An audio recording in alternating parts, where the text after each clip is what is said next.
He is the general of an evil organization, fighting every day to annihilate humankind and conquer the planet. However, today is his day off. Switching from his menacing work persona to a civilian, Waramono-san has come to the Ueno Zoo with a simple goal: to see the pandas. On his day off, his first priority is good food. But more importantly, he must also feast his eyes on adorable things, finding himself captivated by a panda and rapidly snapping photos. He is so committed to separating himself from work that if he were to run into a comrade, he would vanish like a shooting star. He even has a pre-planned alibi for the next day, telling his comrade Rooney he was just doing his groceries. The only thing that could ruin his day are the troublesome rangers. They are mere humans who foolishly fight back, but their strength is not to be underestimated. Still, he resolves that he will absolutely not fight any rangers today, as he is here for the pandas. Just then, a voice calls out to him. A young man, Akatsuki Red, confronts him, recognizing him as a member of the evil organization.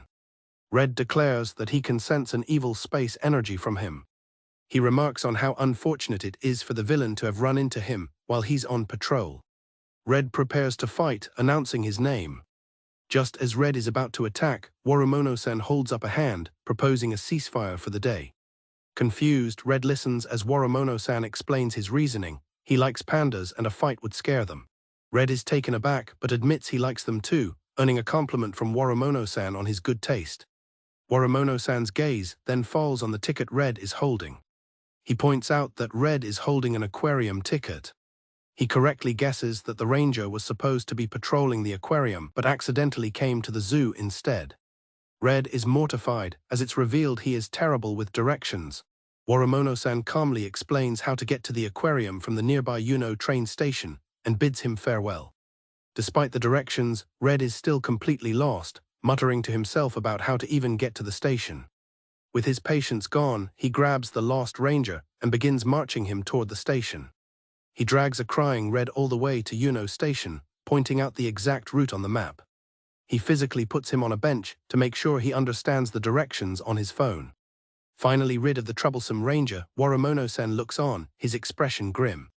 He once again reaffirms his decision not to fight the rangers today. With the crowds likely thinned out, he decides to head back and queue up for the panda section again, because today is his long-awaited day off. He is the general of an evil organization whose goal is to annihilate humankind and take over the planet. However, today is his day off. Switching off his villainous persona, Waramono-san steps into a convenience store. He wanders the aisles of the convenience store, a place filled with all sorts of goods. He marvels at the wide variety of products, including seasonal items unique to this planet.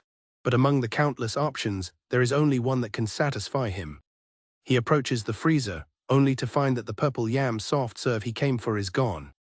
In its place is a winter-exclusive strawberry mochi bar. He is distraught, questioning what this new item even is. The clerk Yamano watches him approach, confused by his intense aura. Deciding to give it a chance, he grabs the strawberry mochi bar. With a menacing internal monologue, he takes his items to the counter and calmly tells the clerk he'd like to make a purchase. As Waramono-san walks through the store with his basket, the door chimes. He passes by the drink coolers, filled with various brands of coffee and other beverages. He grabs a can of black coffee and adds it to his basket. He proceeds to the checkout counter where Yamano is working. At the counter, Yamano notices the customer's expression. She watches him with concern as he stares downwards. He seems to be lost in gloomy thought. Yamano realizes he must be upset that his favorite item was replaced and feels sorry. She mentally tries to send him a message, hoping he knows the other ice creams are good too, especially the strawberry mochi bar she recommends. As she rings up his items, Yamano suddenly recommends the new ice cream, telling him it's quite good. Her unexpected comment catches Waramono-san by surprise, and she immediately apologizes. Trying to explain herself, Yamano mentions that she also likes ice cream and thinks it's nice to eat it in a warm room during winter. Her earnest recommendation convinces him. He confirms that she recommends it and says he'll try it. As he leaves, he ponders her advice, having always thought ice cream was for cold places. Back at his apartment, Waramono-san takes her advice to heart and turns on the heater. He settles onto his couch and rips open the package. He takes his first bite of the strawberry mochi bar. After a moment, he decides it is not bad at all. He contemplates that while humanity is destined for extinction, perhaps he can make an exception and leave that particular convenience store alone until the very end. While at his villainous headquarters, an advertisement on his phone catches his eye. The Yuno Zoo's baby pandas are making their debut today. With a look of intense determination, he decides this is the moment he's been waiting for, having saved his paid leave specifically for this event. Unfortunately, entry is decided by a raffle, which he did not win. He fumes, questioning why they would not just let everyone in to see the pandas. As his anger boils, a colleague cheerfully calls out for lunch, but Worimono-san furiously tells him to shut up and leave him alone. To soothe his wounded spirit, he stares intently at pictures of the adorable pandas on his screen. His menacing expression slowly softens as he gazes at the images. His anger melts away into a quiet, contented sigh. He comes to a noble conclusion. If the pandas are that cute, then their health and safety are what is most important, so the raffle cannot be helped. The next day, having taken his day off anyway, he joins the crowd at the zoo, content to at least see the parent pandas. Meanwhile, elsewhere in the bustling zoo, the hero Akatsuki Red finds himself in a predicament, having gotten lost while trying to help a lost little boy. On a snowy day, Worimono-san walks down a quiet street, passing two children happily building a snow rabbit. The simple, charming creature sits alone in the snow, catching his eye. In that instant, a powerful wave of inspiration strikes him. Driven by this sudden creative urge, Worimono-san gets to work in the snow. He meticulously sculpts and carves the snow. He presents his finished masterpiece, a fantastical masked creature. The snow rabbit sits patiently by the radiator in his home. But as the day warms, it begins to melt. Later, when Worimono-san looks for it, he is met with a startling sight. All that remains is a puddle of water with its decorative leaves and whiskers. The shock of his creation's demise hits him with devastating force. At his headquarters, Worimono-san is inconsolable over the loss of his snow rabbit, much to the bewilderment of his colleagues, Rooney and Trigger. He walks home through the quiet streets. As snow begins to fall around him, he reminisces about his creation. The image of his snow rabbit appears before him, a fleeting, beautiful memory.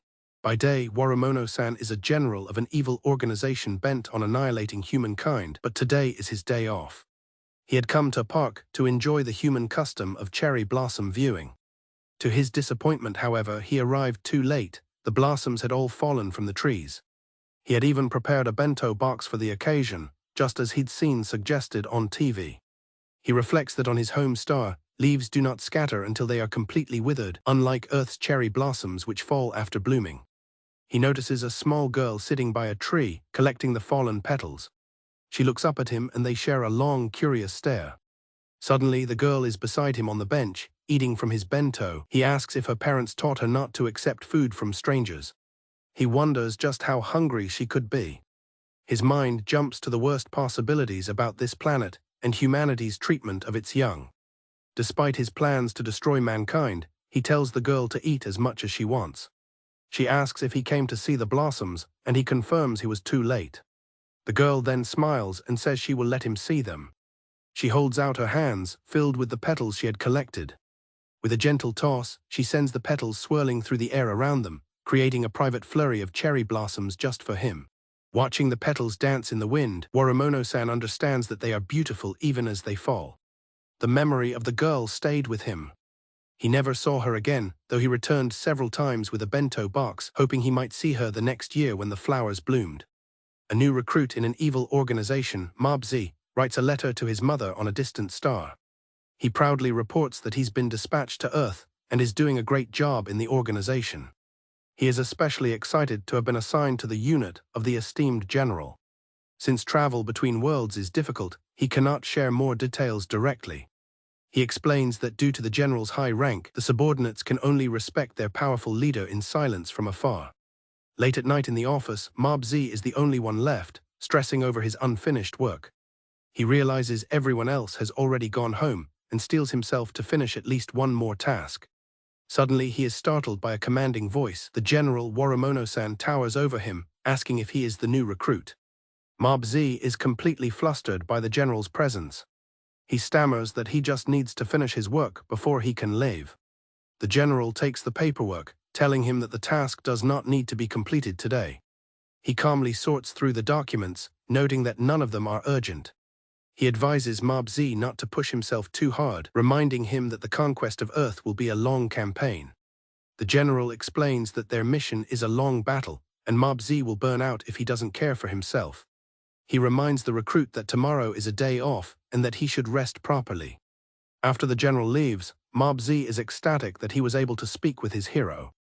However, he is now left wondering how one is supposed to properly rest. The next day, the general asks Mobzi if he went to the zoo. Mobzi confirms, explaining that he was inspired to go after reading the general's own report on the place. Timidly, he presents a gift he brought back, a box of panda-themed chocolates. The general's silent reaction makes Mobzi incredibly nervous. With a slight smile, the general accepts the gift, remarking that it is not bad. The simple praise is too much for the overwhelmed recruit. He promptly melts into a puddle of pure joy, his thoughts drifting to his mother.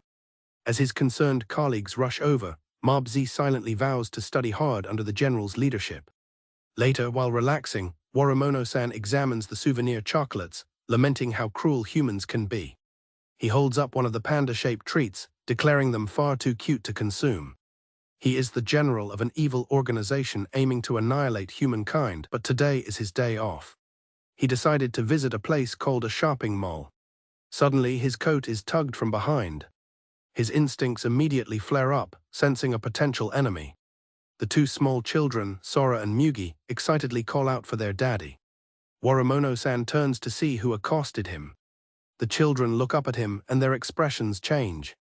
They quickly realize he is not their father, though they continue to hold onto his coat. The children point to an ice cream stand and eagerly ask the mister to buy them some. He asks if their parents taught them not to accept food from strangers, but they shake their heads no. Waramono-san grimaces, wondering about the state of education on Earth. He relents but advises them to get cups instead of cones. He explains that cups are safer and the ice cream might fall off a cone. Mugi counters that cones are cooler and cups are not. Agreeing that cones might be cooler, Waramono-san tells them to be careful and the children cheer. He decides to take the children to the lost and found center. Sora thanks the Mr. Stranger who isn't daddy, much to the clerk's confusion. While walking, Sora suddenly slips. Her ice cream cone falls to the ground with a splat. Waramono-san asks Sora if she's all right, reminding her of his warning. Sora begins to wail over her lost dessert. He tries to calm her down, saying they'll be at the Lost Children's Center soon to find her father. Mugi points to a nearby crepe stand, still eating his own ice cream. He suggests a crepe will make Sora feel better, and both children plead with the exasperated Waramono-san. At the Lost Children's Center, the children's guardian thanks Waramono-san. Startled, he looks down to see both children hugging his legs. They give him a big smiling farewell, hoping to see him again soon. He internally reflects that they won't meet again. He reminds them not to get lost again, thinking to himself that he will remember their small, warm hands. Sora and Mugi reflect on their time with the stranger. Mugi concludes that, surprisingly, he wasn't a bad person. They agree they were just checking out the enemy this time. Their guardian, Akatsuki Red, arrives happy to see them. He apologizes for being late, yawning. Red praises them for managing to get to the center on their own. Akatsuki Red suggests they go get something to eat, like ice cream. Sora and Mugi look at each other. They tell him they're fine for now, and he seems surprised. With smiles, they declare that they are already very full. The children then run to give him a big hug. The ice cream clerk watches Akatsuki Red leave with the children, utterly shocked to realize the intimidating man from before really was just a stranger. He is the general of an evil organization dedicated to annihilating humankind, but today is his day off. He has come to the zoo with a single burning question in mind: what is the true color of a panda's tail? While common knowledge and plushies suggest it's white, he remains skeptical. He is determined to see the truth for himself and demands the panda show him its tail. For an hour he waits and takes photos, but the panda remains uncooperative. After 2 hours, he starts to feel self-conscious under the gaze of the staff, knowing the panda has not moved at all. He checks his phone, realizing the battery is almost dead from his photographic marathon. Just as the battery dies, he manages to capture what he believes is his best shot. The panda sluggishly begins to move, but it only turns to plop right back down again, much to the disappointment of the onlookers. He finds himself empathizing with the creature, understanding the desire to just sit and do nothing. Still, he silently pleads with the panda to just turn around, even for a moment. 3 more hours drag by. At long last, the panda stands and turns, revealing its tail. A young boy named Hiroki, who has been watching alongside him, shouts with joy, confirming that it is indeed white. In a moment of shared victory, the two exchange a triumphant fist bump. Later, Worimono-san would write in his report that it was a long and hard-fought battle. Though he is the general of an evil organization aiming to annihilate humankind, his work is far from his mind. Today is his day off, and he's decided to stop by the park to organize his album of panda photos. Nearby, he overhears 2 children, Hibiki and Aya, discussing the fate of Orihime and Hikoboshi. Intrigued by their talk of these figures he doesn't recognize, Worimono-san finds himself listening in. Hibiki states with certainty that the two won't meet, because it always rains. Aya argues that it might be sunny this year, even though the forecast predicts rain on the 7th. Worimono-san listens, trying to understand why they can only meet on that specific day, and why the rain is such an obstacle. The conversation suddenly becomes more personal, as Hibiki quietly wishes to see their own parents. Aya looks at her friend with concern. The reason for Hibiki's sadness becomes clear. They are moving to their grandpa's house on the 7th. When Aya asks about their parents, Hibiki confirms they are not going. Aya insists she will see Hibiki off, but Hibiki protests, warning her that it's going to rain. With a bright smile, Aya declares that she is not like Orihime and will be there to say goodbye, even if it rains. As Hibiki gets ready to go home, Aya insists they keep her handheld game. As her friend walks away, Aya calls out, promising once more to see them off on the 7th. Hibiki turns back, their face lit up with a heartfelt, grateful smile. Worimono-san watches the touching farewell from his bench. He never found out the specifics, but he gathered that Orihime and Hikoboshi were a pair of good-for-nothings. His thoughts are interrupted when he stumbles upon a Star Festival celebration. A friendly shopkeeper invites him to write something on a wish strip. He agrees, taking the pen and paper. However, he confesses to the surprised shopkeeper that he has no idea what he's supposed to write.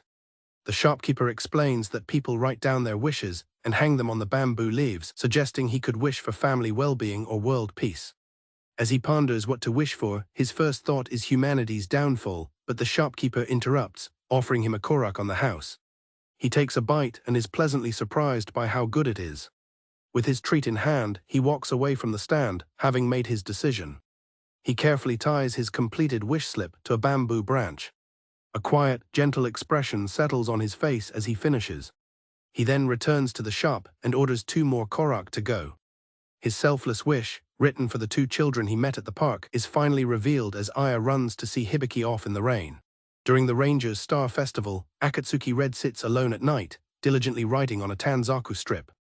He is so focused that he is completely startled when 2 small children, Sora and Mugi, suddenly pop up from behind the table and call out his name. Sora and Mugi observe that it is his 14th wish strip and ask how many he plans to use. They cheekily suggest there is only one thing he should be wishing for. The wish, of course, is for a cure for his terrible sense of direction. A flustered Red apologizes, but the children tell him it is okay, as they have already given up. He admits that he had initially thought of making that wish himself. Red explains that his teammate, Southern Blue, has already written that wish for him many times over. The bamboo tree is filled with wishes for Red's sense of direction to be cured. Because of this, Red decided to write something else. The children suggest grand wishes, like for everyone to be happy or for the world to stop fighting. Red adds his own idea, for people with illnesses to get better. With a gentle smile, Red adds another possibility, a wish for Sora and Mugi to grow up healthy. Hearing this, the 2 children decide they will wish for Blue's stomach ache to get better, causing a guilty Red to apologize once more. He is the general of an evil organization whose goal is to annihilate humankind and conquer the planet. However, today is his day off, so he has come to a local zoo. Inside the petting area, he finds himself observing a rabbit with panda-like markings. A zoo employee cheerfully invites everyone, adults included, to play with the rabbits. The employee also points out that there are guinea pigs further back. As soon as he enters, a crowd of adorable rabbits swarms around his feet.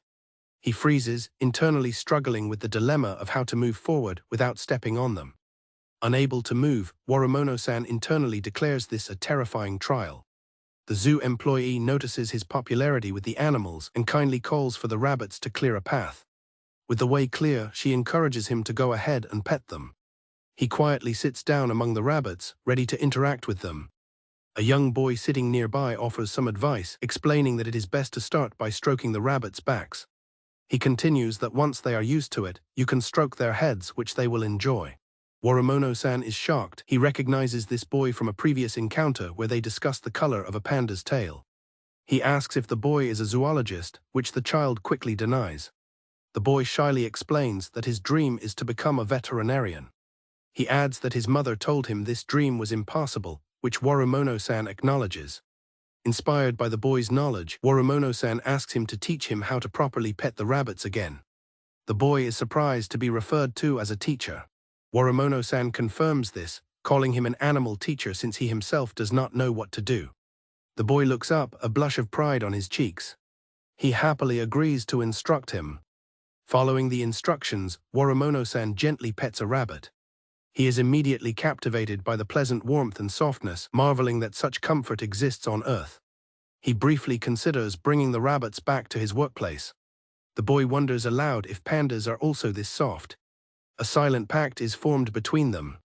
The two share a fist bump, sealing their new friendship. As the boy waves goodbye, Worimono-san watches him go, resolving to one day breed pandas for them to pet, but still reaffirming that humanity must perish.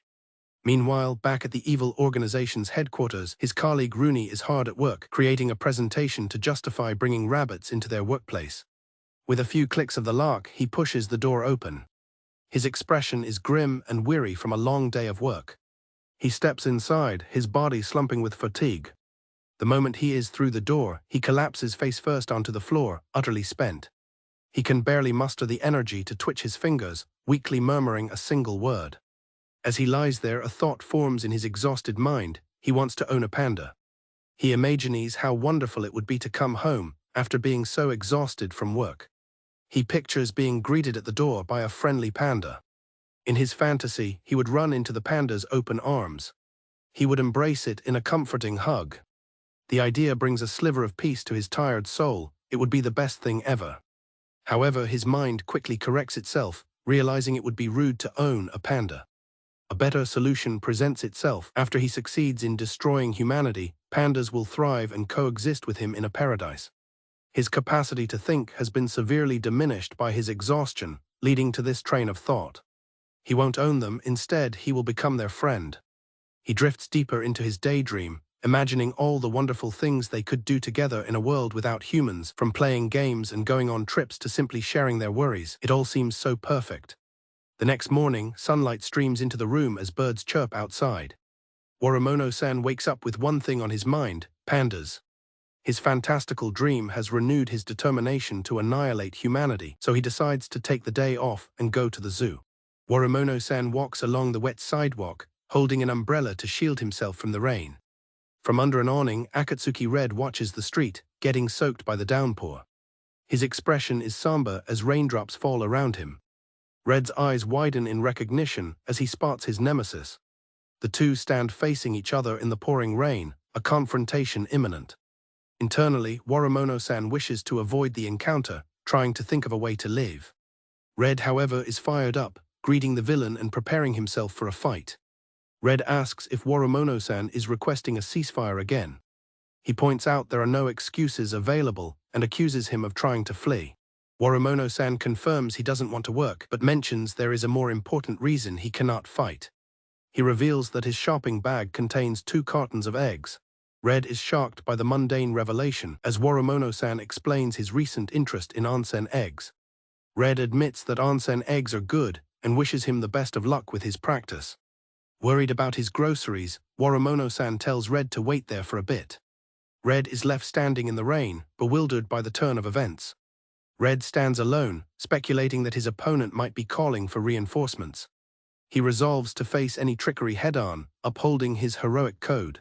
But instead of an attack, Worimono-san returns and offers him an umbrella. He explains that it is just an umbrella and a towel, and even offers Red a slice of cake he cannot finish. The two stand in the rain, the atmosphere far from their usual battles. Completely bewildered, Red asks if he is truly not going to fight. Waramono-san states plainly that of course he is not. As he walks away, umbrella in hand, Waramono-san gives his final simple reason: today is his day off after all. Seeing that Red is lost, Waramono-san gives him directions to the station. Red is amazed that his enemy knew he was lost and feels he owes him one for the kindness. On his day off, Waramono-san is relaxing at home. He happily looks at pictures of pandas on his phone. His peaceful moment is suddenly interrupted by his phone vibrating with an incoming call from his colleague Rooney. Recalling a previous overly enthusiastic encounter, he's less than thrilled to hear from him. After a moment of hesitation, he finally answers. The phone continues to buzz relentlessly. As Rooney begins to speak, Waramono-san cuts him off, curtly telling him to shut up. Waramono-san reminds Rooney not to call him on his days off. From the other end of the line, Rooney cheerfully replies that of course he remembers. Annoyed, Waramono-san gives him 2 seconds to say something important before he hangs up, causing Rooney to panic and blurt out that he needs to discuss a monster on Earth. Giving him 5 minutes, Waramono-san listens. Rooney explains that he's investigating a monster that invades people's homes in the winter. When asked if it's strong, Rooney gravely confirms that it is, explaining that it tempts humans with its warmth before capturing them in its stomach. Seeing a potential advantage, Waramono-san muses that it sounds like a convenient way to deal with humans. However, Rooney then admits that he has already lost to this monster, claiming everything below his waist has become its victim. Suddenly alarmed, Waramono-san shouts, asking why he did not say so earlier and demanding to know his location. Shocked that the monster has already infiltrated headquarters, he leaps into action. He yells for Rooney to hold on until he arrives. Rooney explains that the monster can apparently be tamed with mandarins, but he forgot to prepare them. Waramono-san questions how he could forget such a vital detail. Suddenly, Rooney tells him to rejoice. He proudly announces that he bought a box of mandarins yesterday on his way back from work. He is furious, wondering if the Rangers plan to set the monster loose on his day off, and is worried that Rooney, a non-combatant, could be in real danger. He curses the Earthlings as he races towards headquarters. He screams Rooney's name in desperation. When he arrives, he finds Rooney not captured, but sitting comfortably under a kotatsu. Rooney pleads for the general to teach him how to escape the winter monster. He complains that it is too cold to get out, and he has been holding it in for a while. Ignoring his subordinate's dramatics, Waramono-san simply hits him on the head. With the threat neutralized, both now sit together under the warm kotatsu. Rooney declares that they have defeated the winter monster, but Waramono-san just tells him to shut up and continue peeling the mandarins. Later, while Rooney continues his work, Waramono-san, back in his monstrous form, has fallen sound asleep under the kotatsu. Rooney muses to himself that the general has stolen his kotatsu monster. As the weather turns cold, the season for warm Chinese buns arrives, and Waramono-san stands outside, his breath visible in the chilly air. He spots a couple nearby, where the woman is delighted by a limited-time panda-shaped bun she just bought, exclaiming how cute it is. Curious, Waramono-san wonders what's inside, and she guesses it's probably meat. Her companion points out they just had lunch, but she insists it's the season for them. She admits, however, that eating the whole thing might be too much. Deciding to share, she tears the panda bun in half, revealing the meaty filling inside. She offers a piece to her companion, who thanks her while questioning why she bought it in the first place. As they walk away enjoying their snack, Waramono-san watches, fixated on the image of the torn panda. Later, at a convenience store, Waramono-san finds himself staring at the same limited-time panda buns. However, the image of the torn panda bun flashes in his mind, causing him to hesitate. A friendly clerk notices his interest and highly recommends the bun, explaining it's a promotional item only available until the end of October and has an extra juicy meat stuffing. The clerk adds that she understands feeling a little sorry for it since it's so cute.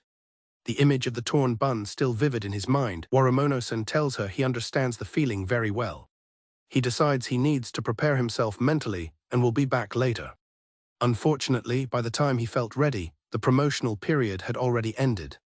As a general of an evil organization aiming to annihilate mankind, Waramono-san's days are filled with fighting. Today, however, is his day off, and he is headed to the zoo to be healed by the pandas. His plans are interrupted when he notices a stout, elderly man struggling to climb a long flight of stairs. The man pants, trying to get his attention. Waramono-san offers to help the old man. The old man gratefully accepts. Despite the assistance, The man continues to inch his way up the stairs with great difficulty.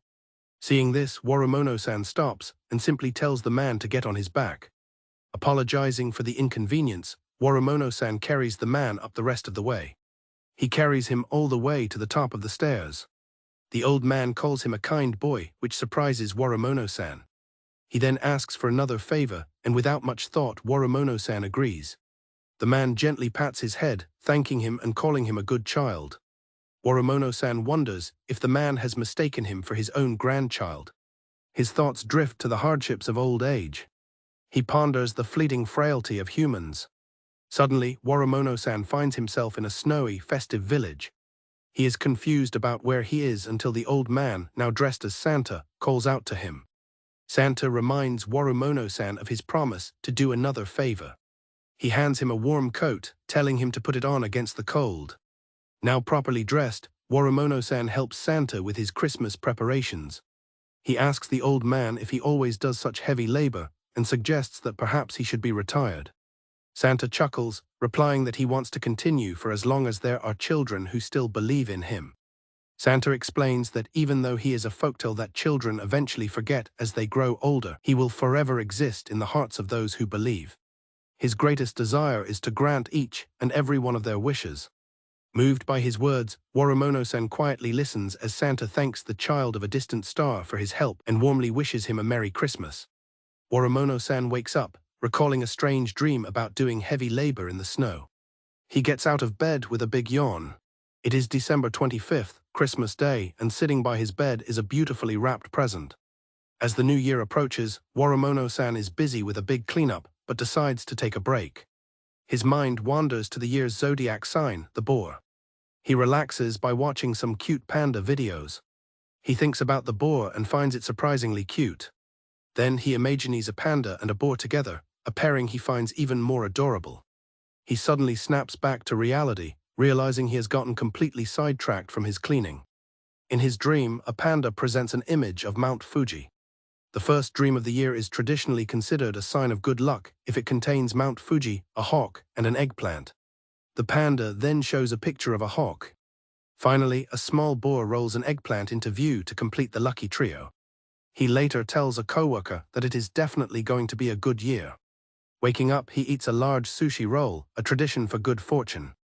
When spring comes, various sakura-flavored items begin to appear on the market. Intrigued, Warumono-san tries one, wondering what the taste of sakura is like. He stands thoughtfully under the falling petals. Ultimately, he doesn't really understand the flavor.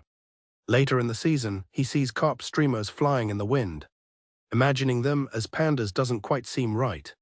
He feels that something is off about them. He continues to ponder what could be missing. Then he sees a young boy wearing a paper helmet, which gives him an idea. He has an epiphany, envisioning a panda wearing a similar helmet and riding atop the carp streamer. The amusing image makes him chuckle to himself. On Mother's Day, two young brothers stand nervously before a flower shop. The older brother gets the shopkeeper's attention. He asks if he can buy some carnations with the coins he has, but she gently tells him he is a bit short. Seeing their disappointment, Warumono-san quietly approaches. He gets the older boy's attention and tells him he dropped something, handing him the exact coins he needs. With a finger to his lips, he signals for the shopkeeper to play along, ensuring his act of kindness remains a secret. Thanks to a stranger's quiet generosity, the boys are able to get a gift for their mother. A tale begins of a young boy who fell in love with sakura. A young boy observes that a certain girl is always alone in the park, watching others go by. He peeks out from behind a tree, his eyes wide. The girl stands quietly as sakura petals fall around her. A blush spreads across the boy's face as he watches her. He knows he can only meet her during the brief moments when the sakura trees are in bloom. The boy is shocked to see a man, Warumono-san, standing near the girl. He watches intently as he sees the man speaking to her. The girl happily holds a large, triangular rice ball. A small branch hits Warumono-san on the back. The boy calls out to get his attention. He points out that Warumono-san can talk to the girl. Warumono-san scolds the boy for throwing things at strangers. The boy earnestly presents a gift for the girl, a ball of mud. Warumono-san questions the strange gift, while the boy insists it's a triangle.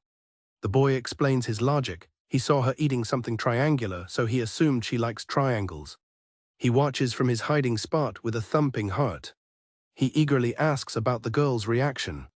Worimono-san tells him she was confused but seemed happy, which delights the boy. With the sakura in full bloom, the boy feels that thanks to the random man, he was able to get a little closer to her. A week later, Worimono-san finds the boy has mass-produced inedible mud triangles. He tells the boy to use a different method, saying this is the last time he'll intervene. He explains that it is a string phone. The boy puts the cup to his ear and says hello. The girl on the other end thanks him for the triangles. She answers his hello, her voice coming through the string. Hearing her for the first time, the boy is flustered and overjoyed. She explains that since the sakura are wilting, she must leave soon. Though he said it was the last time, Worimono-san returns to the park. He finds a dug-up patch of earth where a tree once stood.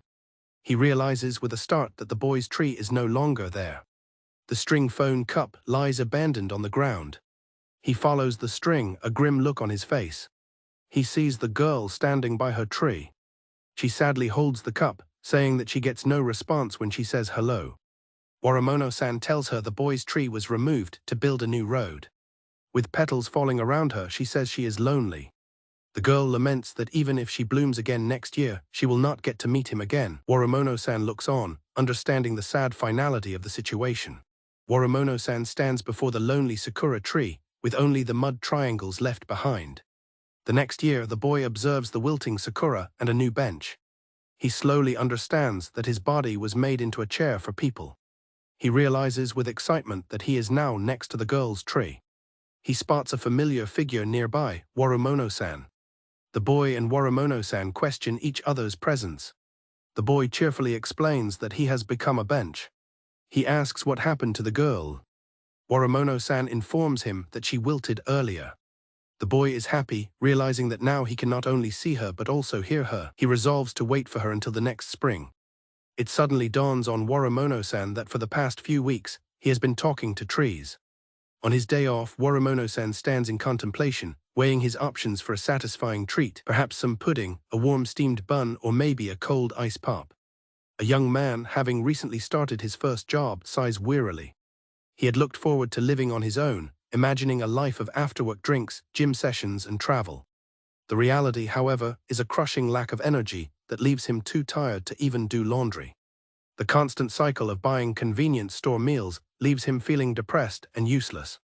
While shopping for his dinner, the young man is startled by a tall, intimidating figure. He thinks to himself that the city is full of dangerous people and decides to keep his distance. To his surprise, the cashier greets the scary man familiarly. It is Worimono-san, who immediately asks where the case for the Chinese buns has gone. The cashier explains that the sales period for them ended in mid-April. The young man observes as Worimono-san becomes visibly disappointed by the news.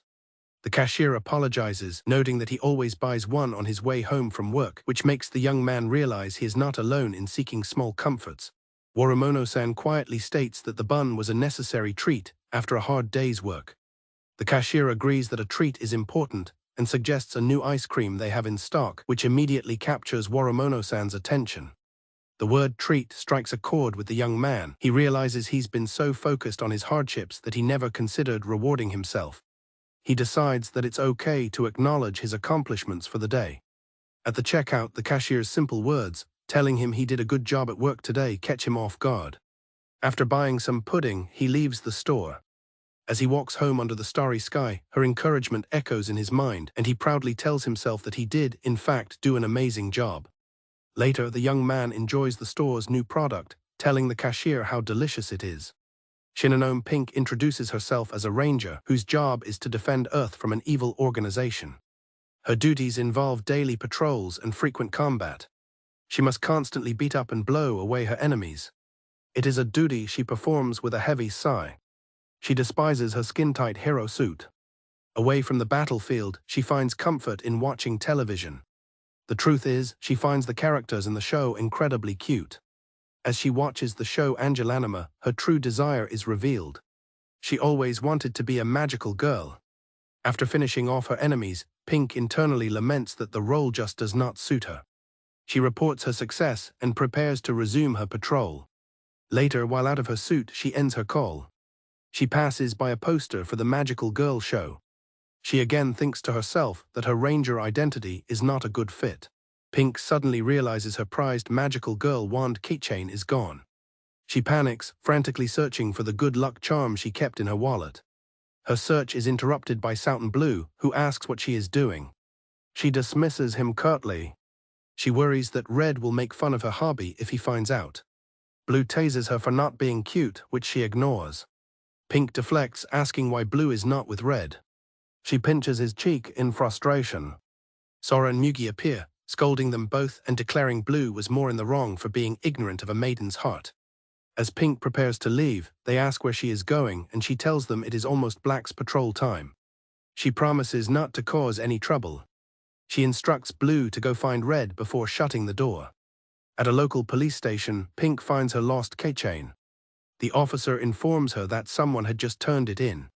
He says the person left only moments ago. The officer describes him as a tall man wearing a trench coat. As Pink leaves, she spots a man matching the description and calls out to him. She runs to catch up with the man.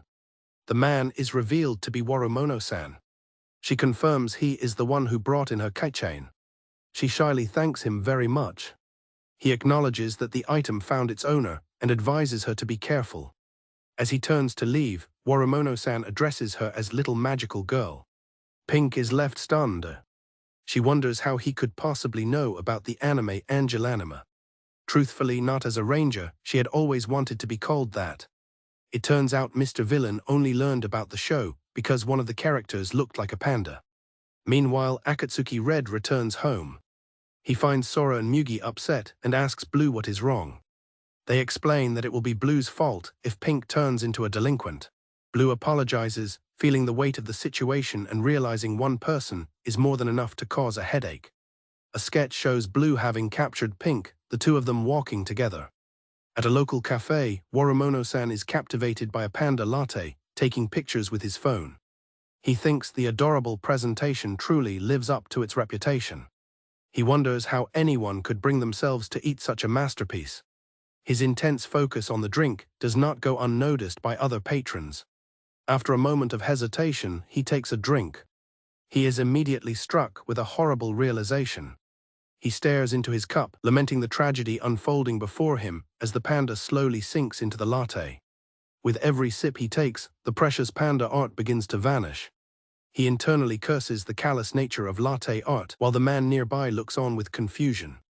As he watches the foam panda dissolve, he imagines it speaking to him, accepting its fate. Overwhelmed with emotion, Warumono-san struggles to continue drinking. Unable to bear the slow disappearance any longer, Warumono-san gulps down the rest of the latte in one go. The man at the next table, now on the phone, sighs and tells the cafe master to make another panda latte for the emotional customer.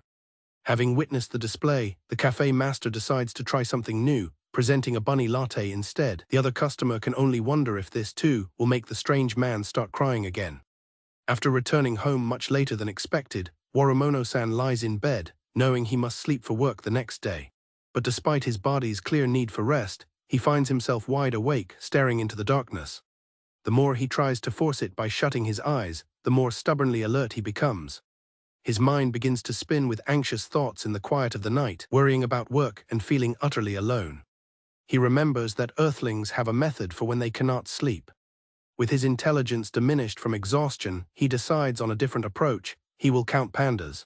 Lying in bed, Warumono-san begins to count, imagining himself completely surrounded by a sea of sleeping pandas. The next day, his colleague Rooney approaches with concern, noting that the general looks far more evil than usual. Rooney suggests he take a nap, offering his Kotatsu monster for comfort. Suddenly, the exhausted general falls asleep on his feet, dreaming of telling an audience of pandas about his distant home planet. As Warumono-san sleeps soundly under the Kotatsu monster, Rooney realizes the flaw in his plan. He muses that Earthlings count sheep because the word sounds similar to sleep, meaning that counting pandas likely had no effect at all. Warumono-san extends a small handmade flag, directly asking if one would consider joining the evil organization. On his day off, Warumono-san sits on a park bench, enjoying the great weather. His quiet moment is soon joined by an unexpected visitor, a black and white cat. He is immediately captivated, his mind analytically classifying the creature before he can contain his excitement. His mind races with strategic possibilities, deducing that a cat's ability to command affection from humans is a weakness he could exploit for his organization. Composing himself, he decides to make his approach. He formally greets the cat and comments on the fine day. The cat completely ignores him, a behavior Worimono-san concludes must be what Earthlings find so endearing. He reconsiders his tactics, realizing that as an alien visitor, he may have offended one of the planet's native inhabitants. He tries again, politely addressing the animal as Mr. Cat. This time the cat turns toward him. It finally meows at him, much to his delight. The cat's meow renders him speechless for a moment. He has a sudden realization, there must be a language barrier, and he is deeply impressed by the cat's perceived tolerance. Determined to return this perceived kindness, he resolves to act. He straightens his posture, preparing to communicate properly. Leaning toward the feline, Worimono-san offers a friendly meow in return. Unseen behind a nearby tree, Shinonome Pink witnesses the interaction, and the sheer cuteness of the moment is too much for her to handle. A tense standoff between two men, one of them filled with hate. Trigger, an executive in an evil organization, is in a constant battle on Earth for his home planet. He questions why he has to be on a mission with the general, even though it's an order. The general is his arch-nemesis. Trigger scoffs at the title of general and vows to prove that he is far superior. After their mission, Trigger is exasperated to find himself walking home with his co-worker, Worimono-san. He demands to know why they aren't using the warp gate, which Worimono-san calmly explains is under maintenance. Trigger fumes about his rotten luck, having to walk around in casual clothes with him. He criticizes the general's shaggy hair, which Worimono-san likens to a mascot's. Suddenly, Worimono-san's attention is caught by something, and he tells Trigger to look. Worimono-san excitedly points to a stand selling panda crepes. Trigger is thoroughly unimpressed and asks what the big deal is. He tells Worimono-san to stop his pitiful staring, not understanding the appeal. Trigger realizes that if the general's subordinates knew he liked cute, sweet things, his image would be ruined, and he pulls out his phone to capture the moment. Trigger snaps a photo of the crepe. He impatiently tells Worimono-san to hurry up and eat, but his coworker insists on getting the perfect angle for his own photo. Trigger wonders why the general seems so familiar with crepes. After getting the crepe, Worimono-san simply stares at it, puzzling Trigger. Worimono-san explains that he feels sorry for the cute panda and is stuck on where he should even begin eating. As Worimono-san continues to contemplate his dessert, Trigger spirals into mental anguish. The stark difference between the formidable general and this gentle person is too much for him to handle, and he shouts that he doesn't want to know this unexpected side of his hated coworker. On his days off, Worimono-san prefers to be left alone and asks that no one speak to him if they see him. Trigger retorts, wondering who would even want to talk to him in the first place.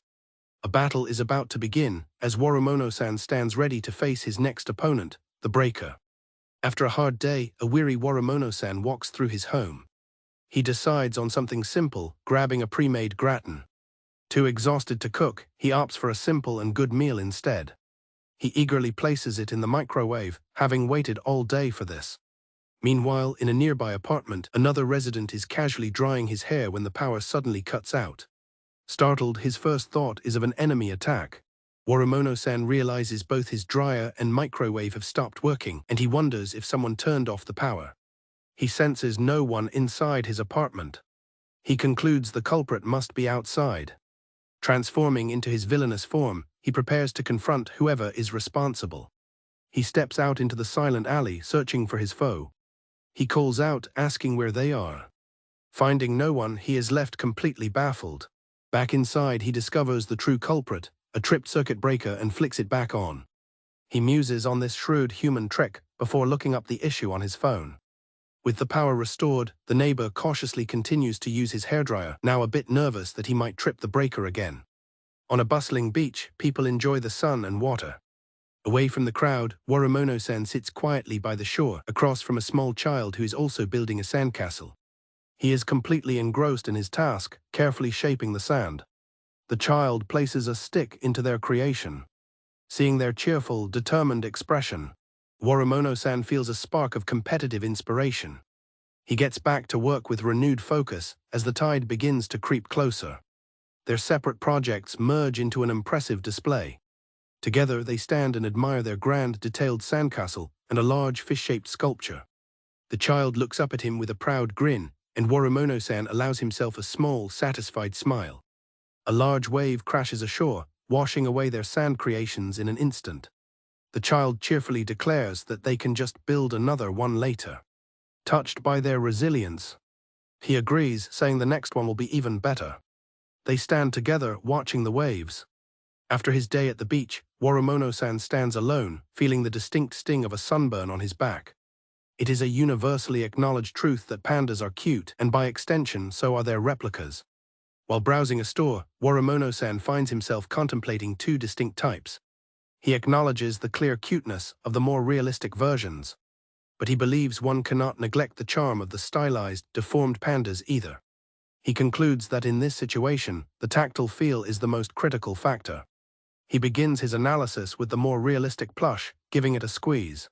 He finds its fur is on the stiffer side, but it possesses a satisfying bounce. Next, he moves on to the deformed one.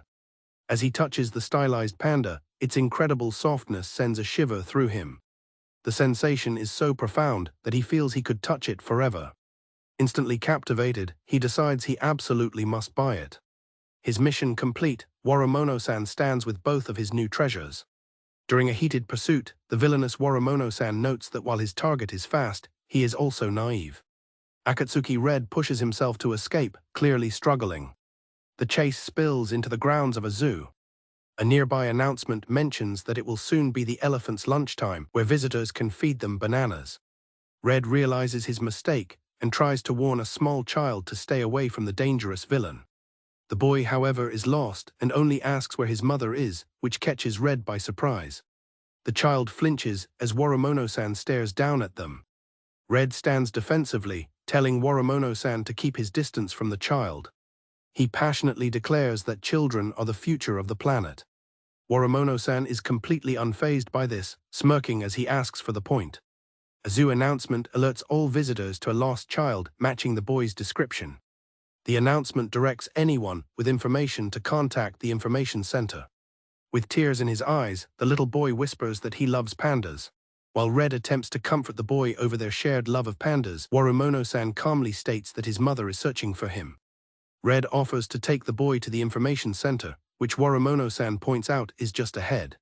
Having changed into his day-off attire, Worimono-san tells them to go, stating he will let them pass for the sake of the pandas. He adds a final, menacing warning that there won't be a next time. Holding the child, Akatsuki Red expresses his relief that everything turned out as he'd hoped. With his back to Red, Worimono-san officially declares a ceasefire for the day. Red halts his departure. The two stand for a moment, a silent truce passing between them before they part ways. With the conflict resolved, Mr. Villain is finally free to enjoy his afternoon break, taking photos of the pandas at the zoo. Lately, Worimono-san has become a frequent visitor to Earth's zoos, even acquiring an annual pass to pursue his new interest in observing pandas. While watching them, he notes that one female panda has a particularly gentle face. He then turns his attention to a nearby male panda. He finds himself captivated by the male panda's features, admiring its suspended eyes and defined facial contours, declaring it a spectacular, manly face. As he studies it further, he feels a strange sense of familiarity, especially around the eyes. Suddenly it clicks, the panda faintly resembles his coworker, Trigger. The realization sends him into a panic, as thinking about work on his day off goes against his strict ideology of keeping his private life separate. However, the panda rolls into a perfect position, and all thoughts of his coworker vanish. He eagerly snaps a new best shot. Back at work, Trigger is annoyed to run into Worimono-san. He internally laments that it's the last person he wanted to see. As Worimono-san looks at him, the image of the handsome panda from his day off comes to mind. He lets out a quiet chuckle. Trigger, completely unaware of the context, explodes with rage, demanding to know what his superior is laughing at, deepening his resentment. As his subordinates attempt to calm him down, Trigger is left fuming. Inside Winter's control room, Rooney sits with a serene, knowing smile. At the evil organization's headquarters, Rooney faces off against a stern-looking general. Rooney watches his opponent with a neutral expression. The general maintains his intimidating glare. A heavy silence hangs between them, with only two mandarins sitting on the table separating the two men. Suddenly, with a flourish, the general peels his mandarin in one swift motion. He chuckles, asking Rooney what he thinks of his handiwork. Rooney observes with a slight smile. The general is left speechless. He realizes Rooney had already hollowed out the fruit and perfectly reassembled the peel to look untouched. Rooney playfully asks the general if his peeling method resembled a dog. Recovering from the shock, the general admits he underestimated his colleague. With newfound confidence, the general tells Rooney to watch and tremble. He unveils his own creation, an intricately carved panda made from mandarin peels. Their subordinates, watching from a distance, are amazed by the display, and an official contest for the best mandarin peeling method is announced. Everyone has their own preferences when it comes to the pith of mandarins. The general is fine as long as most of it is gone. Rooney eats it as is, and Trigger meticulously removes every last bit. Worimono-san contemplates his mission to annihilate all humans on Earth for his mother planet, but his grand plans are momentarily derailed by a new acquisition, a Christmas cake. He finds himself set up for failure before he even begins. The festive Santa Claus decoration proves to be a significant obstacle. Addressing the ornament, he informs it that it is in the way of his intended slicing pattern. He declares that those who cannot cut the cake do not deserve to eat it, viewing this as a challenge from the Earthlings. With a dramatic flourish, he prepares to strike. Defeated, he slumps over the table, demanding the impassive Santa decoration stop looking at him with such pity. Finding a new purpose for the sugar candy, Worimono-san decides to add it to his hot chocolate. He watches as the Santa figure gently melts into the warm liquid. Taking a sip, he finds that the drink is now pleasantly sweet. Later, having received a piece of mochi from the shopping district, Worimono-san prepares to try the Earthling food. He takes a determined bite. He is surprised to find the treat is incredibly resilient and stretchy. Struggling with the strange texture, he wonders if it is some kind of biological weapon disguised as food. He cannot bite through it, much to the amusement of two elderly women nearby who remark on how much it is stretching. He curses the Earthlings for their strange culinary creations. Finally managing a piece, he is shocked by how delicious it is. The women, seeing his reaction, kindly offer him other varieties to try, such as roasted soybean and red bean mochi. Akatsuki Red confronts his foe, the kind man from the evil organization who is dressed as a demon, declaring there will be no ceasefire. He hurls a box of soybeans at Worimono-san, shouting for the demon to be gone. Having successfully pelted the demon, a winded Akatsuki Red declares his victory. Lying on the ground, Worimono-san chuckles, admitting that the ranger boy is not bad. As a prize for winning, he presents a glowing gift to Red. The gesture leaves Akatsuki Red completely stunned. Akatsuki Red naps on the sofa, murmuring about how he'll finally know the roads and won't get lost anymore. His teammates listen in, with Southern Blue worrying about him, while Mugi and Shinonome Pink debate what to do. Red finally wakes up from his nap. He feels a renewed confidence that he won't get lost and announces he's going on patrol, a suggestion his teammates immediately veto. Meanwhile, Worimono-san browses a shop, pondering if the beans truly have the power to drive off demons. A sketch shows Worimono-san wearing a traditional demon mask. A small panda holds a piece of cloth, looking cute but surprising. It begins to nibble on the cloth. The panda playfully pulls the cloth over its head. In the dream, the panda dramatically reveals itself to be a large white bear. Worimono-san startles awake from his vision. He explains to Rooney that it was all a dream, and Rooney listens thoughtfully. Worimono-san scrolls through his phone, looking at a baby panda's growth diary. He lets out a long, contented sigh. He is so absorbed in the cuteness that he sways blissfully. He reads an update on his phone, announcing the panda's return date has been set. The news hits him with the force of a physical blow, and he falls to his knees in despair. Overcome with sorrow, he dashes off. A panda plushie peeks over his shoulder like a little angel. It playfully climbs up his back. The plushie then settles on top of his head. He gently takes the panda in his hands, holding it close. It is 2 in the morning and he feels exhausted. Lying face down on the floor, Worimono-san is too tired to move. He imagines the panda plushie cheering him on, telling him he did amazing work and is just 1 step away from a refreshing bath. Still, he finds the thought of bathing too annoying and remains on the floor. At his busy headquarters, Worimono-san notices something amiss. He spots several smudges on a nearby wall. His expression darkens with irritation. The smudge is actually a cute, simple doodle of a panda. He angrily demands to know who drew it, while an underling points out it can be easily erased. A panda doodle is drawn in the condensation on a glass window. A small child excitedly points at the drawing, exclaiming in delight while his guardian calls his name. Worimono-san quietly observes the scene. The child takes his guardian's hand, thinking to himself that there are more doodles to find. On Valentine's Day, Shinonome Pink navigates a bustling shop, hoping to find something cute but affordable for her colleagues. She considers a large, tasty-looking box for the headquarters staff who support the Rangers. For Southern Blue, she picks out a simple 10-yen chocolate. However, for their leader, Akatsuki Red, she decides something more proper is needed. Considering Red's hopeless sense of direction, she worries one gift might seem like she's making fun of him. She opts for a safer choice to avoid any comments from Blue. Next on her list is Yuyami Black, for whom she wants something mature and cool. With only the twins left to buy for, she looks around the store. Her eyes suddenly land on a dazzling display of magical girl-themed chocolate. Completely captivated, Pink decides she is definitely buying one for herself. As she gushes over the cute magical girls, a nearby shopper calls her Miss Magical Girl. The name is echoed by Worimono-san, who cryptically advises her to be careful not to lose what is important to her. Holding the magical girl chocolate she purchased, Pink blushes as she thinks back on the brief encounter. A wave of regret washes over her as she wishes she could have given a piece of chocolate to him as well. A stray cat has reportedly been loitering around the local convenience store where the owner has taken to feeding it. Hearing this, Worimono-san arrives on the scene, hoping to catch a glimpse of the feline. He fidgets in anticipation. He peers around a corner, spotting the cat. He gasps, calling out to Mr. Kitty. The cat is not alone, it is being petted by Yuyami Black. Worimono-san stares at the scene before him. Black looks back at him with a neutral expression. The two men exchange a terse and simple greeting. The cat happily munches on its food. Worimono-san and Yuyami Black sit in silence, watching. Worimono-san thinks to himself how cute Mr. Kitty is. He admires its fluffy body and wagging tail, wishing he could pet it, but recalls that he has never succeeded before. Suddenly, the cat turns its attention to Black, rubbing against him affectionately. Confused, Worimono-san asks if it's still hungry.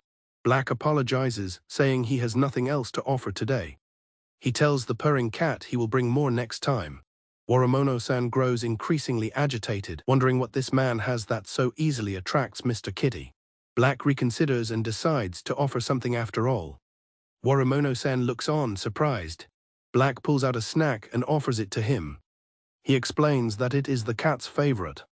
Internally, Worimono-san seethes, realizing Black was using a special treat to tame the animal. He points out that Black had just claimed to have nothing else. Black calmly explains that he simply forgot the treat was in his pocket. He then turns and walks away. Now alone with the cat, Worimono-san decides to test the treat, offering it to Mr. Kitty as a dessert. Yuyami Black arrives home at dawn. He is greeted with a warm welcome back. Two young children, Sora and Mugi, are waiting up for him. Black greets them and asks why they are awake so early. The children explain that they woke up specifically to see him, since he is usually asleep when they are awake. They hold out their arms, asking for a hug since they have not seen him in a while. Black looks down at them, considering their request. He obliges, lifting both Sora and Mugi into his arms. He remarks that they have gotten heavier. After a playful kick from one of them, he asks who taught them that move.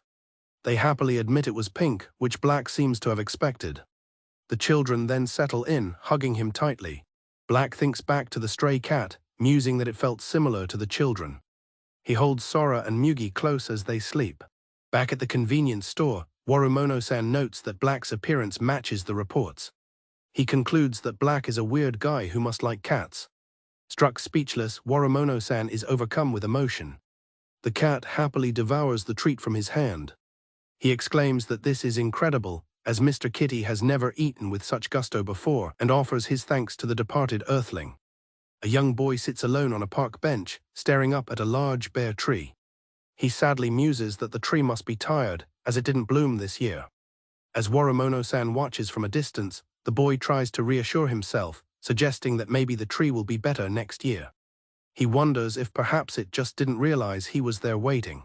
Waramono-san interrupts the boy's thoughts, guessing that he was hoping it would bloom, but the sobbing boy tells him to shut up. Waramono-san sternly reminds the boy that he had claimed he would wait forever. Through his tears, the boy admits he truly thought it would bloom. The boy looks up, surprised by the gesture. Taking pity, Waramono-san gently places a small, wrapped bundle on the boy's head. With a slight smile, Waramono-san promises to prepare enough for 2 people next year. He then turns and walks away, leaving the boy on the bench. As he wipes away his tears, the boy wonders what the strange man left for him. He opens the bundle to find rice balls inside, which he excitedly calls edible triangles. A memory of a girl happily eating one flashes in his mind. He turns towards the tree, knowing it's a favorite. Holding the container, he hesitantly asks if it would like some. After a moment of silence, the boy brightens up and remarks on how weird humans are.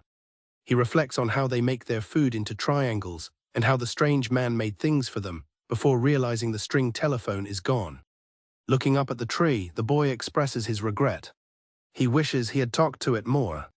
He feels he should have done more than just watch from afar, wondering if he could have made his voice reach it. He places his hand on the trunk, finding new resolve. He tells the tree that now, even without the string telephone, his voice can reach it. He looks up and declares that he wants to talk. With a joyful, tearful shout, the boy announces his presence to the tree. As he does, a single, tiny bud on a bare branch begins to stir. The bud bursts into a single, perfect blossom. In a brief vision, the spirit of the girl appears amidst falling petals. She now sits peacefully among the branches of the tree. Later, the boy enjoys the onigiri, noting that the second one has a different filling than the first. Waramono-san explains that the previous ones were salmon and bonito flakes, and asks if he would like a different kind next time. The boy is amazed at the variety and correctly guesses the new filling is pickled plum. While working from home, Waramono-san decides it is time for a well-deserved break. He heads to the freezer with a grin, excited for his treat. He retrieves the special ice cream he has been saving just for this moment. He eagerly prepares his treat, peeling the lid off the sparkling ice cream. With a spoon in hand, he prepares to take the first bite. His moment of bliss is shattered by the ringing of his phone. The insistent ringing signals an urgent matter that calls him away. Annoyed, Waramono-san has no choice but to answer. He promises his waiting ice cream that he will get it done quickly and be right back. He finishes one call only to be bombarded by another. Finally, silence falls and he returns to his desk. He cries out in horror, realizing what has happened to his ice cream. His special treat for the day is completely melted. He stares at the soupy mess in dismay. His disappointment quickly turns to rage, blaming the untimely calls for the disaster. He cannot forgive himself for forgetting to put the ice cream back in the freezer. He notices that while the outside has melted, it is still holding its shape. He scoops some up and takes a hesitant bite. To his surprise, he discovers that it is delicious. It seems it was the perfect time to eat the treat after all. In a brief memory, Waramono-san stands in a store, choosing his treat for the day. While he debates between ice cream and pudding, a small employee helpfully points out that they have new products. Late at night, Waramono-san finds himself hungry again after an early dinner. It feels too late to eat anything substantial, but he's not yet sleepy. In front of him sits a tempting cup of instant noodles. He wrestles with the decision of whether or not to indulge. He stares intently at the cup, his mind racing. His internal conflict manifests as a tiny angel and devil panda. The angel advises against eating so late, while the devil argues that he won't be able to sleep while hungry and encourages him to give in. The angel panda suggests having some jelly from the fridge instead, but the devil panda scoffs at the idea. It insists that his stomach is crying out for these specific cup noodles, which it declares are the best in the universe. As if on cue, his stomach rumbles loudly in agreement. The kettle whistles, signaling that the water is ready. He pours the hot water into the cup. Waramono-san lets out a sigh of resignation. He reflects that he still lacks the confidence to see his plans through, whether it's resisting a snack or annihilating humanity. He sits alone at his table, quietly eating the ramen, and has to admit to himself that it tastes good. Later, while relaxing, he notices it's already past 11 and thinks he should take a bath. However, he quickly decides he can't be bothered. Since all he did today was laze around at home, he rationalizes that skipping his bath for one night will be fine. With that settled, he decides to organize his panda photos instead. His panda plushie seems to stare back, silently judging his decision not to bathe. Under the weight of that silent gaze, Warumono-san rises and declares with firm resolve that he will take a bath. Feeling warm and sleepy after his bath, he walks out of the bathroom. The thought of brushing his teeth and drying his hair feels like too much effort. He decides it would be fine to skip it just this once. He prepares to sleep on the sofa instead of going to his bed. However, the panda's influence prevails once more, and he diligently brushes his teeth. He even takes the time to dry his hair. Finally, he climbs into his bed. As he drifts off to sleep, he chuckles to himself. He thinks that thanks to the panda, he was able to have the perfect day off after all. This is the story of how a young boy became a ranger. Souten Blue recalls his past, starting with the anxiety that always gave him stomach aches. He remembers one particular day holding his little brother's hand when his mother gave him medicine. It was the day his father, a ranger, didn't come home. Instead, a solemn man dressed in black appeared. From that day forward, he became the ranger known as Azure Blue.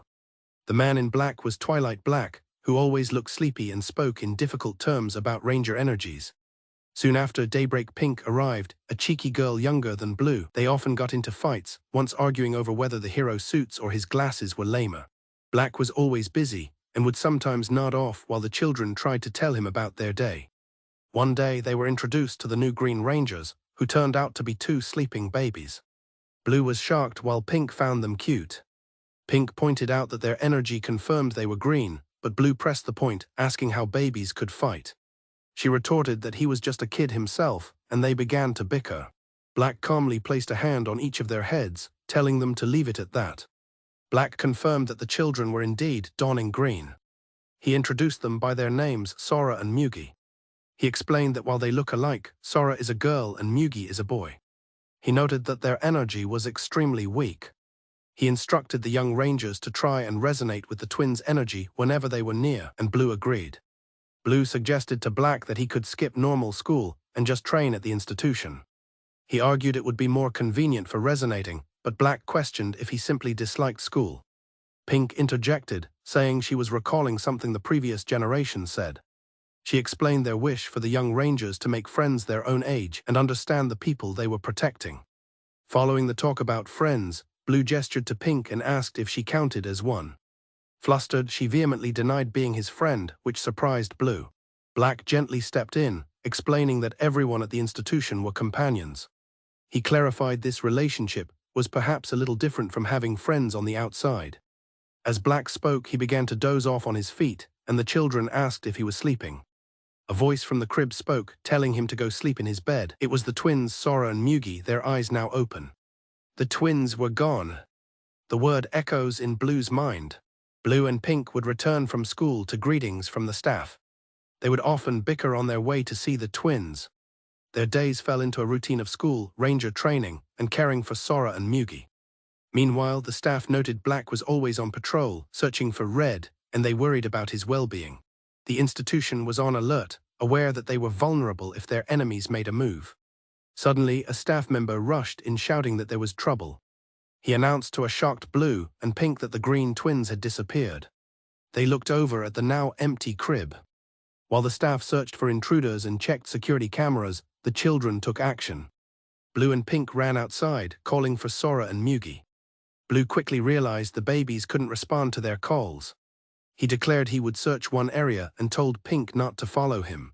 Blue stopped and asked Pink if she was still upset about what happened earlier. He clarified he meant his comment about them not being friends, which she dismissed. Then she turned away and quietly admitted that she wouldn't mind being friends with him. Surprising her, Blue declined her offer of friendship. He explained that he already had a younger brother and that she was more like a younger sister to him. He then told her not to take Black's earlier words about them being companions so seriously. In that moment, a bright flash of energy erupted. Both Blue and Pink immediately recognized it as Green's energy. In the darkness, the silhouettes of two small children holding hands appeared. The twins were gone, replaced by a single being. It stood alone, calling out for its mommy and daddy. It concluded they were gone. Blue and Pink finally reached the scene, calling out the twins' names. They stared in disbelief. The twins had transformed and grown bigger, but there was only one of them. They quickly deduced that Sora and Mugi must have fused together, since the energy felt like it was from both of them. The transformed ranger continued to ask where its parents were, its voice filled with sorrow. Blue and Pink looked on, stunned. Blue stepped forward and apologized, explaining that their parents weren't there. He declared that all of them would take care of Sora and Mugi. He assured them that this was a safe place, not one of hardship or sadness. Fumbling for words, Blue listed the good things about their home, like Black being cool and the cafeteria food being good. Pink joined in, saying they would become their siblings. They couldn't be parents, but they could be brothers and sisters.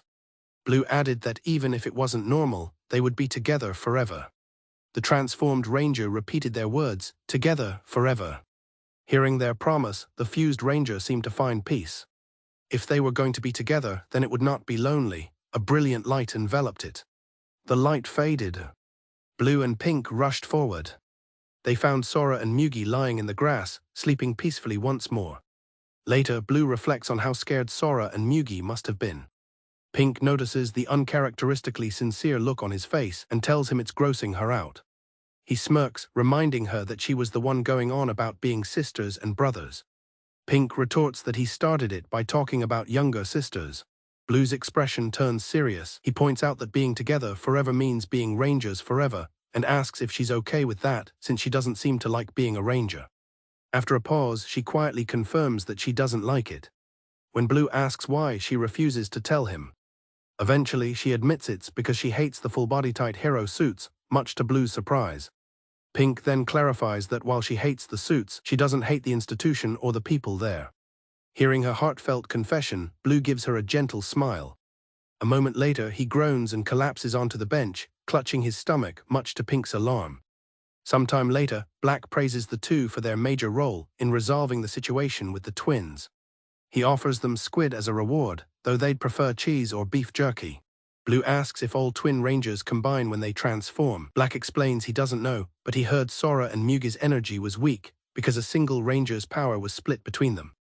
Pink asks if their team will be complete once they find Red, and Black confirms he is still looking for them. He wonders where they are, musing that there's a chance they haven't even been born yet. Blue listens, reflecting that while he always thought his ranger father was cool, he's not sure if he ever truly wanted to be a ranger himself.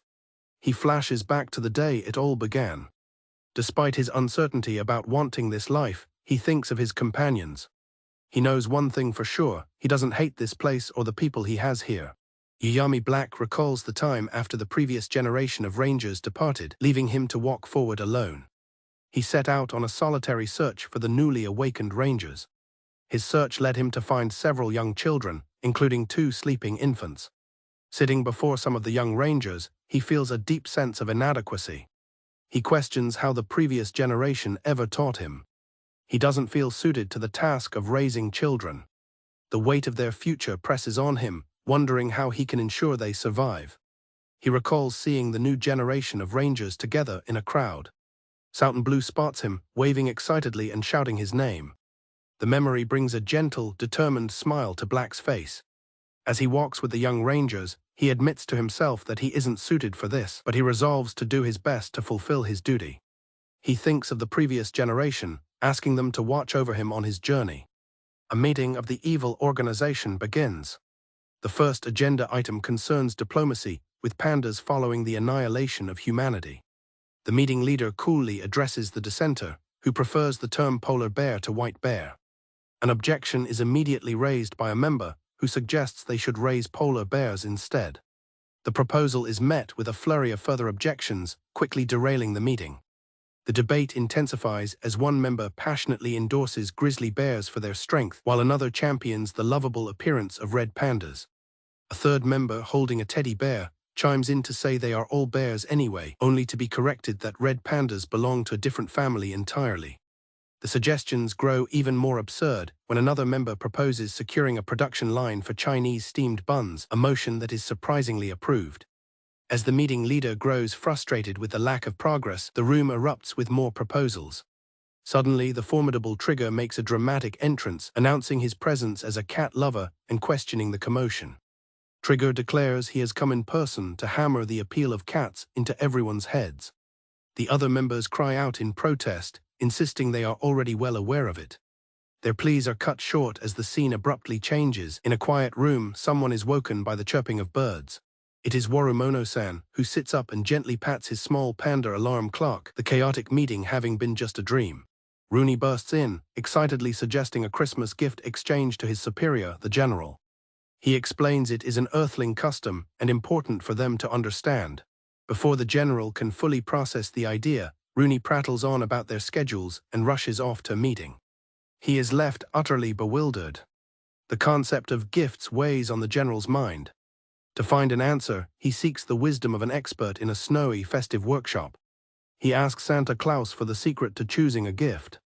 Santa agrees and explains his method. He simply imagines the happy face of the person receiving the present.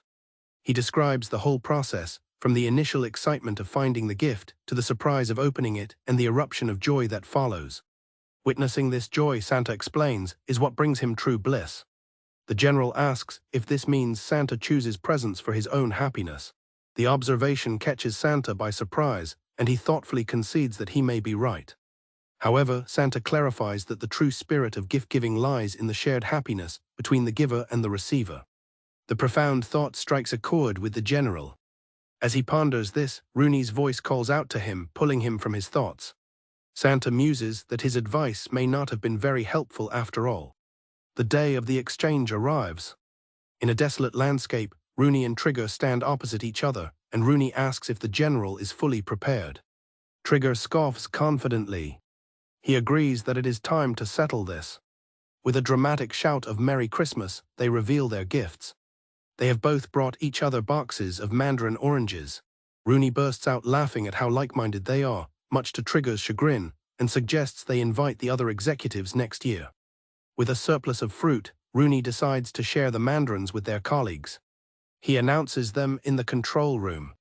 Trigger observes the other members happily eating the oranges as he searches for Rooney. When Trigger finally finds him, Rooney apologizes, explaining that they have just run out of mandarins. Trigger is not pleased. As a consolation, he reaches out and offers Trigger a single tiny panda-faced candy. Trigger stares at the meager offering in his gloved hand, utterly infuriated. On the morning of December 25th, a photo captures a festive moment as Akatsuki Red, Shinonome Pink, Sora and Mugi gather around a brightly decorated Christmas tree. As dawn breaks, Mugi and Sora are fast asleep. A sudden jolt wakes Mugi from his slumber. His eyes widen in surprise as he spots presents at the foot of their bed. Eagerly, Mugi tries to wake a sleepy Sora, calling her name repeatedly. He finally gets her attention with the exciting news that their presents are here. Sora slowly blinks her eyes open. Sora peeks from under the covers, confirming the presents are really there. Mugi asks if they can open them yet, but Sora points out that it is still dark outside. They agree to wait just a little longer for the sun to rise.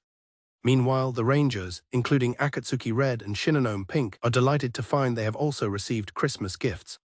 Souten Blue wonders why he got a present even though he is over 20, but Yuyami Black coolly suggests that to Santa, he will always be a child. After a long night of deliveries, Santa stretches his sore back, his work finally done. Shinonome Pink quietly calls Akatsuki Red over, asking him to come see something. Confused, Red follows her gaze into the room. He sees Souten Blue, Sora and Mugi all sleeping soundly together, their arms stretched out in the same way. Red marvels at their synchronized sleeping pose, while Pink suggests he should go lie down with them too. She directs a confused Red to find a spot next to Sora or Mugi. After taking the picture, she confirms to Red that she plans to send it to Yuyami Black. She knows he really likes seeing these kinds of cute moments. Yuyami Black's phone slides across the sheets, buzzing and waking him up. He groggily reaches for his phone. On the screen is a message from Pink, with a photo of his comrades sleeping peacefully together. Another message pings, urgently reminding Black that he has a meeting in 10 minutes. Still half asleep under the covers, he barely registers the message. He snuggles deeper into his pillow, mumbling that he is getting up. As another urgent ping comes through, he finally responds that he is coming. Yuyami Black slowly sits up, looking exhausted. A final text warns him not to fall back asleep, as he insists he's already awake and walks away from the bed. His phone, left behind on the bed, confirms that he has set the heartwarming photo as his